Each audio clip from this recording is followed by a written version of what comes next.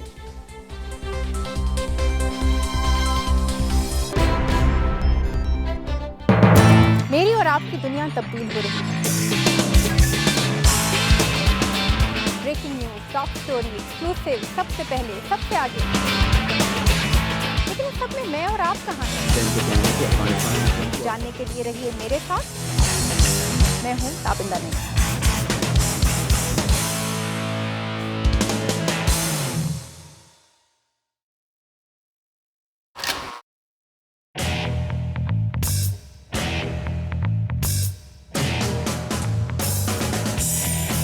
کیا ڈرون حملے رکیں گے یا جاری رہیں گے؟ دہشت گردی گلوبل چیلنج یا پاکستان کی جنگ؟ عالمی فنڈنگ اور تجارت کے بغیر معیشت کیسے بہتر ہو؟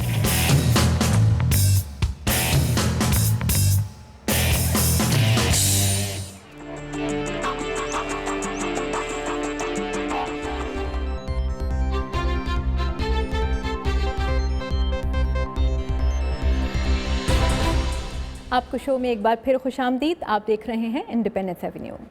بات ہو رہی تھی پاکستان کے مستقبل کی تو بہت سے پاکستانی اسٹوڈنٹس امریکہ میں تعلیم حاصل کر کے اپنے ملک کے لیے کچھ کر دکھانے کی خواہش رکھتے ہیں. کیا امریکہ آ کر پڑھنا پاکستانی نوجوانوں کے لیے ایک اچھا فیصلہ ثابت ہو سکتا ہے؟ یہی سوال رکھا میں نے فل برائٹ اسکالرشپ پر امریکہ پہنچنے والے ڈاکٹر ولید ظفر کے سامنے. آئیے دیکھتے ہیں کہ ان کا امریکہ میں آ کر پڑھنے اور رہنے کا تجربہ کیسا رہا.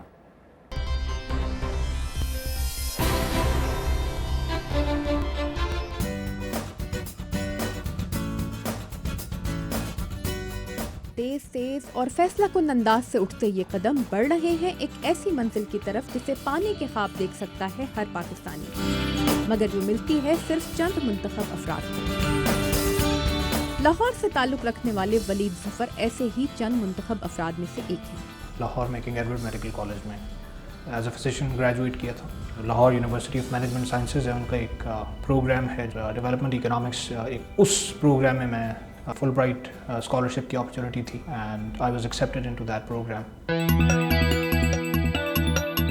ولید ظفر کہتے ہیں کہ امریکی اداروں میں داخلے اور تعلیم کا نظام اسٹوڈنٹ کی قابلیت کا ٹھیک اندازہ لگانے میں کامیاب رہتا ہے. ایڈمیشن کا پروسیس ہے امریکن یونیورسٹیز میں وہ ریلیٹیولی ریگریس پروسیس ہے، اور وہ ایک ایسا پروسیس ہے جس میں جو پرسنالٹی اور ایبلٹی ہے اس کے ملٹیپل ڈومینز اسیس کرتے ہیں. چنانچہ اس کے اندر GRE، SATs یا GMAT یا جو بھی وہ گریجویٹ لیول کے ٹیسٹس ہیں، اسٹینڈرڈائز ٹیسٹس، ان کا اسکور بھی شامل ہوتا ہے. اس کے اندر آپ کی رائٹنگ ایبلٹی شامل ہوتی ہے جو کہ آپ پرسنل ایسے پرسنل اسٹیٹمنٹ لکھتے ہیں.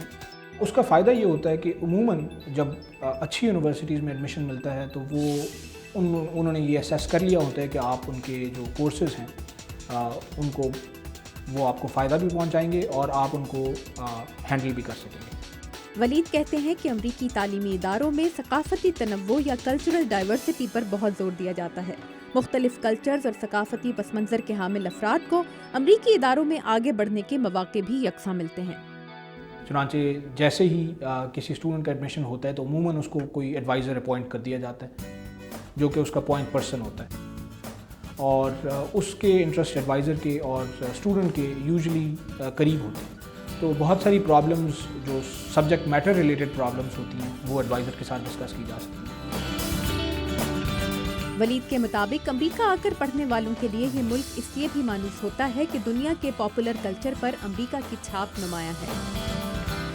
یونائٹڈ اسٹیٹس ایک کمپلیٹلی ناول یا ایک بالکل نئی جگہ بہت سارے لوگوں کو نہیں لگتی۔ بہت ساری چیزیں فلموں میں دیکھی ہوتی ہیں، میوزک میں بہت سارے لوگ انٹرسٹڈ ہوتے ہیں، بہت ساری ظاہر لینگویج پاکستان میں ہائر ایجوکیشن کی لینگویج جو ہے وہ انگلش ہے، تو وہ لینگویج بیریئر نہیں ہوتا۔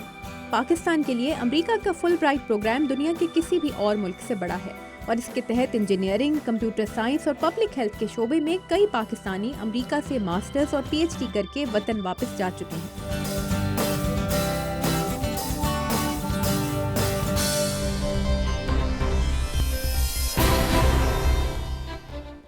تابندہ، ڈاکٹر ولید کے مطابق تو امریکہ کا جو نظام تعلیم ہے وہ اسٹوڈنٹس کی صلاحیتوں کو پرکھنے کی صلاحیت رکھتا ہے، تو آپ کی جب بات ہوئی اسٹوڈنٹ سے تو کیا ان کے خیال میں پاکستانی نظام تعلیم میں یہ قابلیت اور یہ اہلیت نہیں ہے؟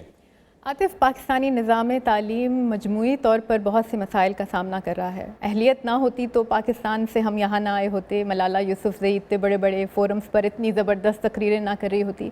لیکن مسئلہ صرف یہ ہے کہ کیونکہ آبادی بہت بڑھ گئی ہے، مسائل بہت زیادہ ہیں، اور اتنے سارے مختلف سطحوں پر وہ مسائل ہیں کہ ان کو ڈیل کرنے کے لیے، ان سے نمٹنے کے لیے بہت بڑے پیمانے پر کام ہونے کی ضرورت ہے۔ اور پاکستان کی حکومتوں کی آج تک ترجیح میں تعلیم شامل بہت ہی کم رہی ہے، یہ ہم سب جانتے ہیں۔ امریکہ میں اس کے برعکس یہ ہے کہ وہ ہر اسٹوڈنٹ کے اوپر انڈیویجولی فوکس کرتے ہیں اور اس کی جو اسٹرینگتھ ہے اس کو باہر لانے کے لیے کام کرتے ہیں۔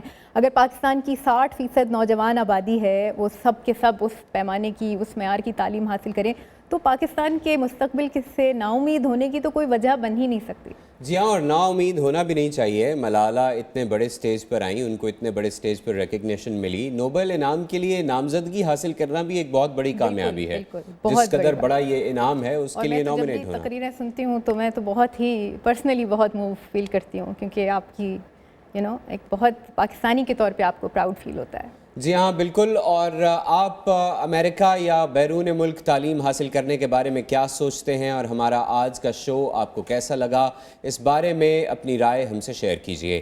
آپ اپنی رائے ہم سے ہماری ویب سائٹ کے ذریعے بھی شیئر کر سکتے ہیں urduvoa.com، اور انڈیپینڈنس ایونیو کے فیس بک پیج کے ذریعے بھی آپ ہمیں بتا سکتے ہیں کہ آپ کو ہمارا یہ شو کیسا لگا۔ جی ہاں، اور ہمارا فیس بک پیج ہے www.facebook.com/VOA Independence Avenue۔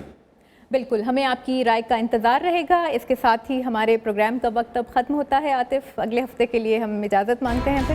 جی ہاں، اگلے ہفتے آپ سے پھر ملاقات ہوگی۔ اللہ حافظ۔